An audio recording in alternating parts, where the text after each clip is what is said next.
எல்லாரும் நம்ம எல்லாரும் விவசாய குடும்பத்துல இருந்து தான் வந்திருக்கிறோம். யாரும் ஒண்ணு வானத்துல இருந்து குதிச்சல. பாருங்க இந்த நிலத்தை பாருங்க, இந்த பயிரை பாருங்க எப்படி இருக்கு. எனக்கே கண்ணில் தண்ணி வருது இங்க இருக்கிற நிலத்தை பார்த்தா. நம்ம முதலமைச்சர் எப்ப பார்த்தாலும் சொல்வார், நானும் டெல்டாக்காரன் தான், நானும் டெல்டாக்காரன் தான் ஒரு வசனம் பேசிட்டு போயிடுறாரு. அவங்க எல்லாம் வரணும். இன்னைக்கு ஆட்சியில இருக்கிற ஒரு முதலமைச்சரோ அமைச்சர்களோ எம்எல்ஏவோ யாருமே இன்னைக்கு வரைக்கும் வந்து பார்க்கலன்னு விவசாயிகள் என்கிட்ட இப்ப சொல்றாங்க.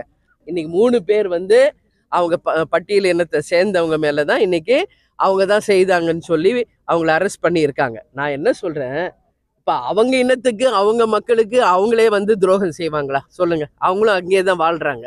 அப்போ அரசாங்கம் வந்து இதை திசை திருப்ப, வேற யாரோ செய்த தவறுகை திசை திருப்ப செய்கின்ற ஒரு நாடகமா தான் இருக்குங்க இது. எப்பொழுதுமேங்க மறைந்த தலைவர்களை பற்றி நம்ம வந்து தவறான கருத்துக்களை பதிய வைக்க கூடாது. இப்ப இருக்கின்ற ஆட்சியை பத்தி, இப்ப இருக்கிற அரசியலை பத்தி, இப்ப இருக்கிறத பத்தி பேசுங்க. எந்த மறைந்த தலைவர்களை பத்தி பேசுகின்ற அருகதையோ யாருக்குமே இங்க கிடையாது. அவங்கள ஹிஸ்டரியை உருவாக்கிட்டு போயிட்டாங்களே, நீங்க எதுக்கு அங்க குறை சொல்றீங்க? தேர்தல்கள் சந்திக்கணும், நிறைய சவால் இருக்கு. நாங்க 20 வருஷம் ஆயிடுச்சுங்க.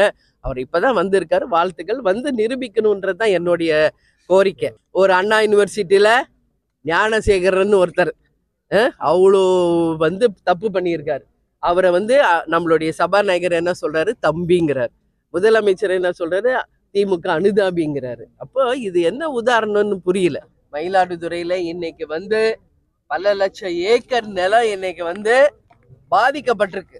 அதை நேரடியாக பார்த்து நம்ம விவசாய மக்களுக்கு ஆறுதல் சொல்லி, அவங்களுடைய ஆறுதல் சொல்லுவதற்கும் இந்த விளை நிலங்கள் எவ்வளவு தூரம் பாதிச்சிருக்குன்றத பார்க்கறதுக்காக தான் இன்னைக்கு நான் நேரடியா வந்திருக்கிறேன். அதனால இந்த நேரத்துல உங்ககிட்ட நான் என்ன சொல்லணும்னா, மயிலாடுதுறை மாவட்டத்துல 18ஆம் தேதி ஒரு நாள் மழை 22 சென்டிமீட்டர் மழை பெஞ்சதுன்னா, அதுல அறுவடைக்கு தயாராக இருந்த நிலம் வந்து 66,000 ஹெக்டேர் நிலம் வந்து பாதிக்கப்பட்டிருக்கிறது. 1,50,000 ஏக்கர் வந்து பாதிப்புக்குள்ளாகி 80,000 ஏக்கருக்கு மேல முற்றிலுமாக அழிகின்ற ஒரு சூழ்நிலையை இங்க நம்ம பின்னாடி பாக்குறோம். தரங்கம்பாடி தாலுக்கால 15,000, சீர்காழி தாலுக்கால 12,000, கொள்ளிடம் தாலுக்கால 20,000 ஏக்கர், மயிலாடுதுறை தாலுக்கால 15,000 ஏக்கர், குத்தாலம் தாலுக்கால 12,000 ஏக்கர் பாதிப்படைஞ்சிருக்குங்க. மழை வெள்ளத்தால பாதிக்கப்பட்ட நெற்பயிர்கள் வந்து மயிலாடுதுறை மாவட்டம் சீர்காழி, திருவெண்காடு, பூம்புகார், ஆக்கூர், செம்பனாராயில் கோயில், திருக்கடையூர், மங்கை நல்லூர் ஆகிய பகுதிகளில் மத்திய குழு வந்து 23ஆம் தேதி ஆய்வு செஞ்சாங்க. அதை நானும் பார்த்தேன். ஆய்வு செஞ்சுட்டு போனாங்க. அதுக்கான என்ன இது வரைக்கும் பதில் சொல்லியிருக்காங்க. இன்னைக்கு தேதி 2 நாள் ஆயிருக்குது. ஏன் இன்னைக்கு நான் வந்திருக்கேன்னா, இதை வந்து நிச்சயமாக தமிழக அரசுக்கும் மத்திய அரசுக்கும் விவசாயிகளின் என்னுடைய நிலைமையையும் இவர்கள் எந்த அளவு பாதிக்கப்பட்டிருக்காங்க என்பதையும் நேரடியாக உங்களோட வந்து இதை எடுத்தாதான் நம்ம கொண்டு போய் சேர்க்க முடியும். அது மட்டும் இல்லாம மத்திய குழுவிடம் வந்து நம்ம விவசாய மக்கள் கேட்டிருக்காங்க, 22% வந்து ஈரப்பதத்தோட இருக்கிற நெல்லை வந்து நீங்க கொள்முதல் பண்ணணும்னு கேட்டிருக்காங்க. ஆனா அவங்க வந்து 18% வரைக்கும் தான் வந்து கொள்முதல், அதாவது ஈரப்பதம் 18% வரைக்கும் தான் கொள்முதல் செய்ய முடியும் அப்படின்னு சொல்லிட்டு போயிருக்காங்க. மத்திய குழு வந்து இப்ப ஆய்வு செஞ்சுட்டு போயிருக்காங்க. அவங்களுக்கு நான் என்ன சொல்றேன்னா, இங்க பாருங்க, நம்ம எல்லாரும் விவசாய குடும்பத்துல இருந்து தான் வந்திருக்கிறோம். யாரும் ஒண்ணு வானத்துல இருந்து குதிச்சல. பாருங்க இந்த நிலத்தை பாருங்க, இந்த பயிரை பாருங்க எப்படி இருக்கு. எனக்கே கண்ணில் தண்ணி வருது இங்க இருக்கிற நிலத்தை பார்த்தா. அப்ப இவங்க எல்லாம் விவசாயிங்க. இங்க ஒரு பெரியவருங்க, இந்த நிலத்துக்கு சொந்தக்காரரு ஒரு குழந்தைய வளர்க்குற மாதிரி பார்த்து பார்த்து வளர்க்குறாங்க. அந்த நிலம் வந்து பயிர் முத்தி அது கைக்கு கிடைக்கிறப்போ மழை வெள்ளத்தால பாதிச்சு மொத்தமாக அழிஞ்சிருதுன்னா அப்ப அவங்க எங்க போவாங்க? அவங்களுடைய வாழ்வாதாரம் என்ன? இன்னைக்கு லஞ்சம் வாங்குறவங்களும், ஊழல் பண்றவங்களும், கனிம வள கொள்ளை பண்றவங்களும், டாஸ்மாக்ல மது விற்கிறவங்களும், கொலைகாரனும் கொள்ளைக்காரனும் வாழ்கின்ற இந்த பூமியில அந்த மக்களுக்கு சோறு போடுற விவசாயிகளுடைய நிலைமை இன்னைக்கு மிகப்பெரிய ஒரு கேள்விக்குறியா இருக்கு. விவசாயிகள் நம்ம சேத்துல கால் வச்சாதான் நம்ம எல்லாம் சோத்துல கை வைக்கவே முடியும். எல்லாருமே விவசாய குடும்பத்துல இருந்தா இன்னைக்கு பெரிய இடத்துல இருக்கோம். கேப்டனும் சரி, நானும் சரிங்க, விவசாய குடும்பத்துல பிறந்து வளர்ந்தவங்க. விவசாயிகளுடைய கஷ்டம் என்ன என்பதை 100% எங்களுக்கு தெரியும். அதனாலதான் தலைவர் எப்பயுமே சொல்வாரு, ஒரு வாய்ப்பு கொடுங்க, என்னுடைய பணிகள் அத்தனையும் கிராமங்களிலும் விவசாய மக்கள்கிடம் தான் ஒரு முதலமைச்சரா என்னுடைய ஆய்வோ பணியோ இருக்குன்னு எவ்வளோ சொன்னார். ஆனா அப்ப மக்கள் புரிஞ்சுக்கல. இன்னைக்கு அவர் இல்ல, இப்ப புரிஞ்சுக்கிறாங்க. ஒரு விலை மதிப்பே இல்லாத ஒரு வைரத்தை இழந்துட்டோமேன்னு இன்னைக்கு மக்கள் ஃபீல் பண்றாங்க. இன்னைக்கு வரைக்கும் நீங்க கோயில்ல, கேப்டன் கோயில்ல தினந்தோறும் 3000ல இருந்து 10,000 பேர் வந்து டெய்லி தரிசிக்கிறாங்க. அன்னதானம் நடக்குது. இன்னைக்கு வர அத்தனை பேர் கண்ணீர் விடுறாங்க. ஒரு நல்ல தலைவரை இழந்துட்டோம். மக்களுக்கு நான் கேட்டுக்கிறது ஒண்ணுதான், இந்த வாய்ப்பை பயன்படுத்திக்கங்க. இனி வரப்போற 2026ல இனி இந்த மாதிரி சேதங்கள் விவசாயிகளுக்கு எந்த பாதிப்பு இல்லாத வரைக்கும் ஒரு நல்ல அரசாங்கம் நடக்கணும். நம்ம முதலமைச்சர் எப்ப பார்த்தாலும் சொல்வார், நானும் டெல்டாக்காரன் தான் ஒரு வசனம் பேசிட்டு போயிடுறாரு. அவங்க எல்லாம் வரணும்.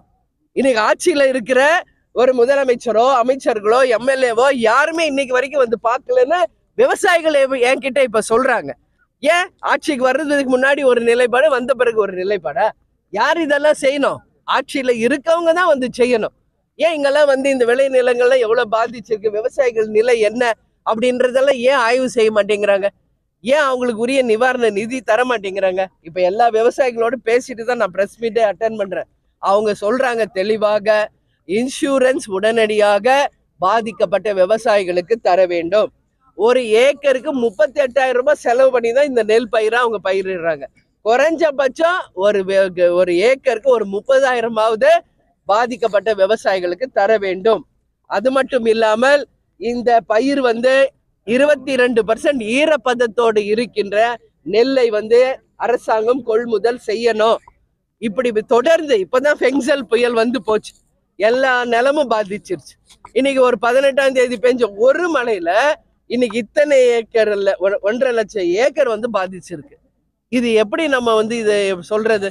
உண்மையிலேயே இது மிக மிக வேதனையான ஒரு விஷயம். ரொம்ப ரொம்ப மனசுக்கு பாதிச்ச ஒரு விஷயங்க. இதை பாதிச்சதுனால இப்ப கூட ஐயா அழுதாரு, என்னால தாங்க முடியலாமான்ட்டு. எனக்கே ரொம்ப மனக்கவலையா இருக்கு. ஒவ்வொரு முறையும் இந்த டெல்டால விவசாயிகள் பாதிச்சுட்டு இருக்காங்க. நம்ம எல்லாம் பார்த்தோம் எத்தனை விவசாயிகள் தற்கொலை பண்ணி இறந்தாங்க, எத்தனை பேர் குடும்ப வாழ்க்கையே இன்னைக்கு கேள்விக்குறியா இருக்குன்னு. அதுதான் நான் சொல்றேன், விவசாய மக்களே தைரியமா இருங்க. நிச்சயமாக உங்களுக்கான ஒரு காலம் வரும். அன்னைக்கு விவசாயிகள் தான் வாழ்ந்ததா ஒரு சரித்திரத்தை நிச்சயம் நம்ம உருவாக்குவோன்றதை உங்களுக்கு தைரியம் சொல்றேன். கஷ்டமா தான் இருக்கு, இதை டைஜஸ்ட் பண்ண முடியாது. இருந்தாலும் நான் சொல்றேன். அதே மாதிரி நான் ஒரு நியூஸ் பார்த்தேன் 2 நாளைக்கு முன்னாடி. நாகப்பட்டினத்துல தயாநிதின்ற ஒரு விவசாயி இது மாதிரி முத்திலும் அழிந்து போன நிலத்தை பார்த்து மனவேதனையோட 2 நாள் அப்படியே படுத்த படுக்கையா இருந்து இறந்து போயிட்டாருங்க. அது நிச்சயமா அந்த பயிரை நேசிச்சு ஒரு குழந்தை மாதிரி வளர்க்குற அந்த விவசாயிக்கு தான் அதோட அருமை என்னன்னே தெரியும். அப்போ இப்படி தொடர்ந்து விவசாயிகள் பாதிக்கிற நிலைமை இருந்துச்சுன்னா இது எப்படி? இதை வந்து அரசாங்கம், மத்திய மாநில அரசு 2 பேர்கிட்டயுமே நான் கேட்டுக்கிறேன். உடனடியாக மத்திய குழு வந்து ஆய்வு பண்ணீங்கல்ல, அவங்களுக்கு உரிய நிவாரண தொகையை உடனடியாக மத்திய அரசும் தரணும், மாநில அரசும் தரணும். எப்ப பார்த்தாலும் மாநில அரசு மத்திய அரசு மேலேயே பழிய போட்டுட்டு தப்பிக்கணும்னு நினைக்காதீங்க. இது வந்து உங்களுக்கு வாக்களித்து உங்களை முதலமைச்சரா செய்தது நம்ம மக்கள், நம்ம விவசாயிகள். உங்களுக்கும் கடமை இருக்கு. மத்திய அரசு நிதி கொடுக்கலன்னு சொல்றீங்களே, அதெல்லாம் சாக்கு போக்கு. அப்ப தமிழ்நாட்டின் நிதி எங்க போச்சு?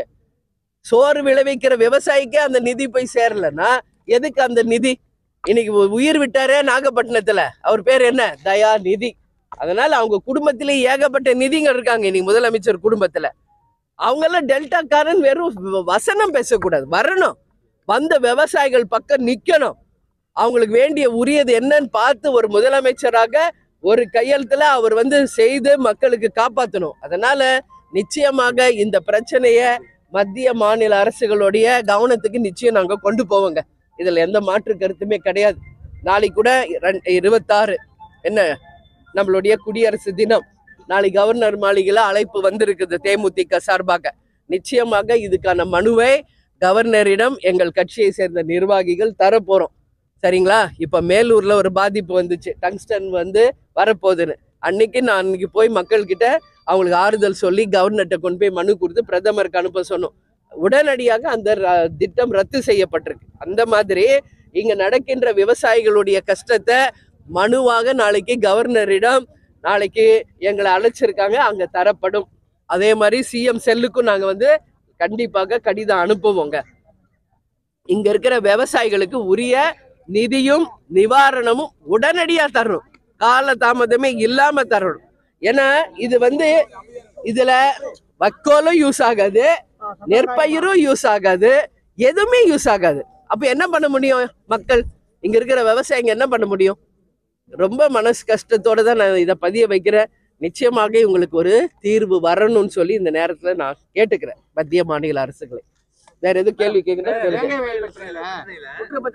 ஆமாங்க, ஆமாங்க, வேங்கை வயல் பிரச்சனைங்க. அதுதாங்க.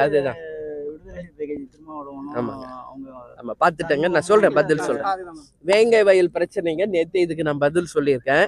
அவங்க இன்னைக்கு அங்க பாதிக்கப்பட்ட மக்கள் மேலேயே பழிய போடுறாங்க. இன்னைக்கு 3 பேர் அவங்க பட்டியல் இனத்தை சேர்ந்தவங்க மேலதான் இன்னைக்கு அவங்க தான் செய்தாங்கன்னு சொல்லி அவங்கள அரெஸ்ட் பண்ணியிருக்காங்க. நான் என்ன சொல்றேன், இப்ப அவங்க இனத்துக்கு அவங்க மக்களுக்கு அவங்களே துரோகம் செய்வாங்களா சொல்லுங்க? அவங்களும் அங்கேயே தான் வாழ்றாங்க. அப்போ அரசாங்கம் இதை திசை திருப்ப, வேற யாரோ செய்த தவறுயை திசை திருப்ப செய்கின்ற ஒரு நாடகமா தான் இருக்குங்க இது. அதனால சிபிசிஐடியில சிபிஐ இதை விசாரிச்சு உண்மையில யார் இந்த பிரச்சனையை உருவாக்குனாங்களோ, உண்மையிலேயே அங்க யார் இந்த தவறை செய்தார்களோ அவங்கள உண்மையில் கண்டறிஞ்சு அவங்களுக்கு தண்டனை வழங்க வேண்டும் என்பதுதான் தேமுதிகவினுடைய நிலைமை. அது சிபிஐயோ சிபிசிஐடியோ உண்மை நிலை மக்களுக்கு தெரியணும். யார் அதை செஞ்சாங்கன்றதை விட்டுட்டு திசை திருப்ப கூடாது. யார் செய்தார்களோ அவங்களுக்கு உரிய தண்டனையை நிச்சயம் இந்த அரசாங்கம் தரணும், கால தாமதம் இல்லாமல். பெரியார் குறித்து அதாங்க, பெரியாரு, அம்பேத்கர், பெரிய பெரிய தலைவர்கள் அவங்கெல்லாம், நம்மெல்லாம் அவங்கள பத்தி பேசவே கூடாது. ஏன்னா அவங்க எல்லாம் வாழ்ந்து சரித்திரத்தை இந்த பூமியில செஞ்சுட்டு மறைஞ்சிட்டாங்க. எப்பொழுதுமேங்க மறைந்த தலைவர்களை பற்றி நம்ம தவறான கருத்துக்களை பதிய வைக்க கூடாது. இப்ப இருக்கின்ற ஆட்சியை பத்தி, இப்ப இருக்கிற அரசியலை பத்தி, இப்ப இருக்கிறத பத்தி பேசுங்க. எந்த மறைந்த தலைவர்களை பத்தி பேசுகின்ற அருகதையோ யாருக்குமே இங்க கிடையாது. அவங்கள ஹிஸ்டரியை உருவாக்கிட்டு போயிட்டாங்களே, நீங்க எதுக்கு அங்க குறை சொல்றீங்க? அதனால தப்புங்க யாரா இருந்தாலும். அதனால தேமுதிகவை பொறுத்த வரைக்கும் அனைத்து தலைவர்கள் மீதும் நாங்க மரியாதை வச்சிருக்கோம். அந்த மாதிரி தவறான பதிவுகள் போடுவது தவறான விஷயம். ஒரே கூட்டணியில தான் இருக்கும்.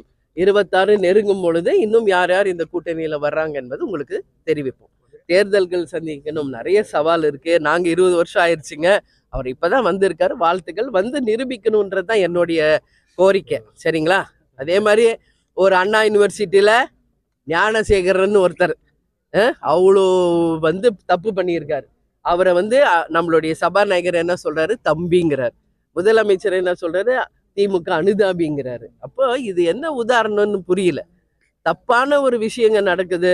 யாராக இருந்தாலும் தப்பு செஞ்சவங்களுக்கு தண்டனை தரணும்.